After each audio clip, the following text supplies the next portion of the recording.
বৃষ্টি পড়ছে, স্কুলের করিডোর ফাঁকা। একটা ছেলে দাঁড়িয়ে আছে জানালার পাশে। ছেলেটার নাম আরিয়ান। জীবনে কিছু মানুষ আসে খুব অল্প সময়ের জন্য, কিন্তু তারা চলে যাওয়ার পরও পুরো জীবনটা বদলে যায়। ক্যামেরা ধীরে ধীরে যায় শেষ বেঞ্চে বসে থাকা একটা মেয়ের দিকে। মেয়েটার নাম মায়া। স্কুলে নতুন ভর্তি হয় মায়া।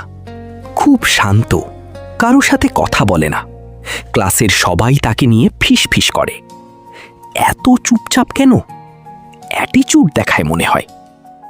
কিন্তু আরিয়ান লক্ষ্য করে মায়ার চোখে একটা অদ্ভুত কষ্ট আছে। একদিন টিফিনে মায়া একা বসে আছে। হঠাৎ একটা বই পড়ে যায়। আরিয়ান বইটা তুলে দেয়। আরিয়ান, তুমি চাইলে বন্ধু হতে পারি। মায়া একটু হাসে, কিন্তু কিছু বলে না। সেদিন প্রথমবার মায়ার মুখে হাসি দেখে একদিন বৃষ্টির মধ্যে মায়া ভিজছে। আরিয়ান নিজের ছাতাটা এগিয়ে দেয়।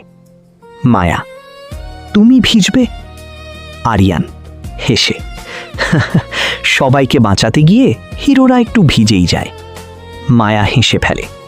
সেদিন প্রথমবার সে নিজের গল্প বলে।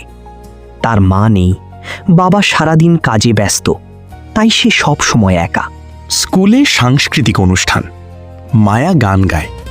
পুরো হল চুপ হয়ে যায়। আরিয়ান মুগ্ধ হয়ে তাকিয়ে থাকে। অনুষ্ঠান শেষে সে একটা ছোট্ট চিঠি দেয়। চিঠিতে লেখা, তোমার হাসিটা আমার সবচেয়ে প্রিয় জিনিস।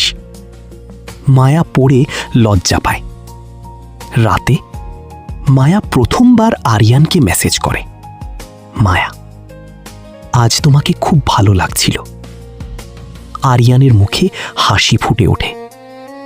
ধীরে ধীরে তাদের বন্ধুত্ব প্রেমে বদলে যায়। একদিন স্কুলে গুজব ছড়িয়ে পড়ে।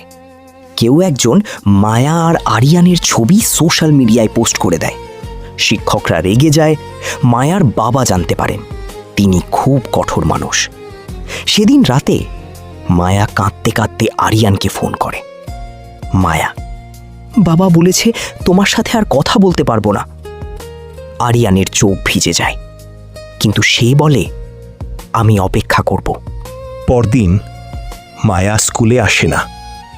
1 সপ্তাহ, 2 সপ্তাহ, কেউ জানে না সে কোথায় গেছে। আরিয়ান প্রতিদিন শেষ বেঞ্চটার দিকে তাকিয়ে থাকে। খালি বেঞ্চ, খালি অনুভূতি। একদিন লাইব্রেরির বইয়ের ভিতর সে একটা চিঠি খুঁজে পায়। চিঠিতে লেখা, আরিয়ান, তোমাকে ছেড়ে যেতে চাইনি, কিন্তু কিছু গল্প অসম্পূর্ণ থাকাই সুন্দর। আরিয়ানের চোখ দিয়ে পানি পড়তে থাকে। 5 বছর পরে আরিয়ান এখন একজন ফটোগ্রাফার। একদিন একটা বই মেলায় হঠাৎ সে মায়াকে দেখে। একই হাসি, একই চোখ। দুজনেই কিছুক্ষণ চুপ। তারপর মায়া বলে, তুমি এখনো বৃষ্টিতে ভিজো? আরিয়ান হেসে বলে, যদি কেউ ছাতা ধরে তাহলে না। দুজনেই হেসে ফেলে। সব ভালোবাসার শেষ একসাথে হওয়া নয়। কিছু ভালোবাসা শুধু মনে থেকে যাওয়ার জন্যই আসে।